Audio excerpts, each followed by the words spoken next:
அனைவருக்கும் வணக்கம். விசித்ராமா தினேஷோட personal life பற்றி பேசுனதில் ஒரு துளி கூட தவறு இல்லைங்க. ஏன்னா இன்னைக்கு 1 ஹவர் எபிசோடில் பார்த்தாலே உங்களுக்கு முழுமையாக தெரிஞ்சிருக்கும். அதாவது வாண்டடாக பார்த்தீங்கன்னா விசித்ராமாட்ட சண்டைக்கு அவங்கள வெறுப்பேற்றுனது எல்லாம் பண்ணது இந்த மானங்கட்ட பூமர் தினேஷ் தான். அதாவது சண்டை யாருக்கும் போயிட்டுருக்கு, ரவீனாக்கும் விசித்ராமாக்கும் போயிட்டுருக்கு. அப்போ விசித்ராமா என்ன சொல்கிறாங்க அப்படின்னா, நான் அங்கே உட்காந்துருக்கேன், என்னை கத்தி கூப்பிட்டு இந்த ஒரு பாத்திரம் விளக்கணுமா, அதுக்குள்ளே நீயே விலைக்கு சமைக்கக்கூடாதா அப்படின்னு சொல்லி கேட்குறாங்க. இதுக்கு பதில் சொல்ல வேண்டிய ஆள் யார் சொல்லுங்க? ரவீனா தானே சொல்லணும். இந்த மானங்கட்ட தினேஷ் தேவையில்லாமல் உள்ள மேடம் அங்கே உட்காந்துருந்தா அப்படி தான் மேடம் கூப்பிடுவாங்க அப்படின்னு சொல்லி பார்த்தீங்கன்னா தேவையில்லாமல் உள்ளே வர்றாரு, தேவையில்லாமல் வெறுப்பேற்றுறாரு. அதனால தான் பார்த்தீங்கன்னா உங்கள் அப்பயே சொல்கிறாங்க, சார் விஷயத்தில் வராதிங்க அப்படின்னு சொல்லி சொல்கிறாங்க. ஆனாலும் திருப்பி பார்த்தீங்கன்னா அங்கே உட்காந்துருந்தா அங்கே கூப்பிட தான் மேடம் செய்வாங்க அப்படிங்கிற மாதிரி பார்த்தீங்கன்னா அவங்கள வம்புழுக்கிறாரு.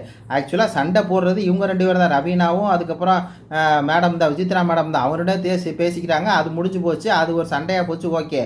ஆனால் இடையில தேவையில்லாமல் அவங்களை இரிட்டேட் பண்ணனால தான் பார்த்தீங்கன்னா பர்சனல் லைஃப் எடுத்து பேசுனது 100க்கு 100 சரிதான். அப்படி தான் பேச முடியும். ஏன்னா இந்த மாதிரி ஒரு பூமர் தினேஷ் மாதிரி ஒரு ஆளர் எந்த பொம்பளையும் வாழ முடியாது.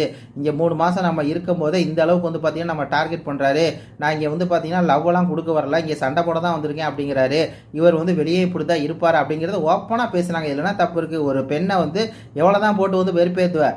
அதாவது அவங்களுக்கு நல்லா தெரியும், ரவீனாவை தேவையில்லாமல் சண்டை போடல, ரவீனா தினேஷால் தூண்டப்பட்டு தான் சண்டைக்கு வராங்கன்னு சொல்லி விசித்ராவுக்கு நல்லா புரியுது. அதனால தான் பார்த்தீங்கன்னா டேரெக்டாக தினேஷை திட்டுறாங்க. தினேஷ் மூடிக்கிட்டு இருக்க வேண்டியதானே, எதுக்கு தேவையில்லாமல் அங்கே இருந்தால் அப்படி தான் மேடம் கூப்பிடுவாங்க அப்படின்னு சொல்லி எதுக்கு நீ சொல்கிற, எதுக்கு மானகட்டத்தனமா சொல்கிற? உடனே திருப்பி சொல்கிறாரு, மேடம் நீங்கள் அங்கே நின்று என்னை பற்றி பேசலாம், நான் பேசினேன் அப்படின்னா நாரி போயிடும் அப்படி இப்படிங்கிறாரு. நீ பேசு, நீ தான் தைரியமான ஆச்சே, மானகட்ட தினேஷ் பேசு அப்படிங்கிற மாதிரி தான் இருக்குது. இது பற்றி உங்கள் கருத்துக்களை சொல்லுங்கள். நன்றி, வணக்கம்.